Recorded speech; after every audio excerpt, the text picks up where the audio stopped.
सैलाब से मुतासरा ज़मीनों के लिए दो मुनाफा बख्श फसलें।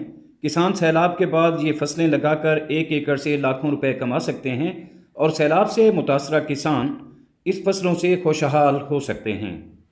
अस्सलाम वालेकुम वीवर्स, हाशमी ऑर्गेनिक फार्मिंग में खुश आमदेद।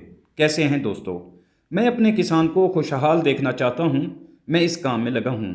दोस्तों, जहाँ सैलाब तबाहियाँ लाता है, फसलें बर्बाद करता है, मकान गिराता है, वहाँ सैलाब के बहुत सारे फ़वाइद भी होते हैं। सैलाब से ज़ेर ज़मीन पानी का लेवल बढ़ जाता है, यानी ऊपर हो जाता है। ज़मीनें ज़रखेज़ होती हैं, नई मिट्टी ज़मीनों में आती है जिसमें फ़ॉस्फोरस, पोटाशियम और सल्फ़र की वाफिर मिकदार मौजूद होती है। इसमें हम अगर ऐसी फसलें उगाएं जिनको पोटाश की ज़्यादा ज़रूरत होती है तो पैदावार बढ़ सकती है। दोस्तों, सैलाबज़दा ज़मीनों में जहाँ बहुत सी खादें आती हैं वहाँ पोटाश की मिकदार बहुत ज़्यादा हो जाती है और पोटाश एक महंगी खाद है। किसान अपनी फसलों में भी पोटाश की मिकदार नहीं डालते, सिर्फ महंगी होने की वजह से। खैर दोस्तों, चलते हैं अपने टॉपिक की तरफ कि कौन सी फसलें सैलाबज़दा ज़मीनों में ज़्यादा पैदावार देंगी, जो किसान के सैलाब से किए गए नुकसान को पूरा करेंगी। तो पहले नंबर पर है आलू की फसल। दोस्तों, आलू की फसल पोटाश की ज़्यादा मिकदार लेती है, इसे पोटाश की ज़्यादा ज़रूरत होती है, इसलिए सैलाबज़दा ज़मीनों में आलू बहुत पैदावार देंगे।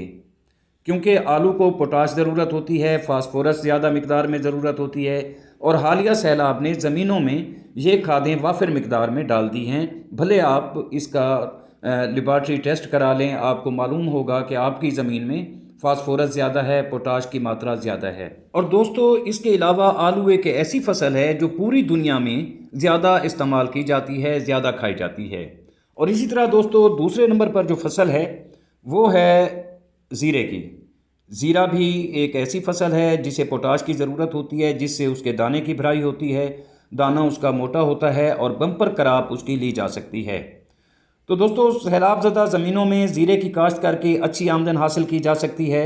सैलाब से मुतासरा ज़मीनों में ज़ीरों के दानों की भराई भरपूर होती है, जिससे वज़न में इजाफा होता है और पैदावार ज़्यादा आती है। यूँ किसान ये दो फसलें काश्त करके अपने नुकसान पूरे कर सकता है और खुशहाल हो सकता है। दोस्तों, उम्मीद करता हूँ कि आपको मेरी ये छोटी सी कोशिश पसंद आई होगी। वीडियो अच्छी लगे तो लाइक और शेयर ज़रूर कीजिएगा और अगर आप दोस्त मेरे चैनल पर नए हैं तो चैनल को भी ज़रूर सब्सक्राइब कर दें। बहुत शुक्रिया। जल्द मिलते हैं किसी अगली वीडियो में। तब तक अल्लाह हाफ़िज़।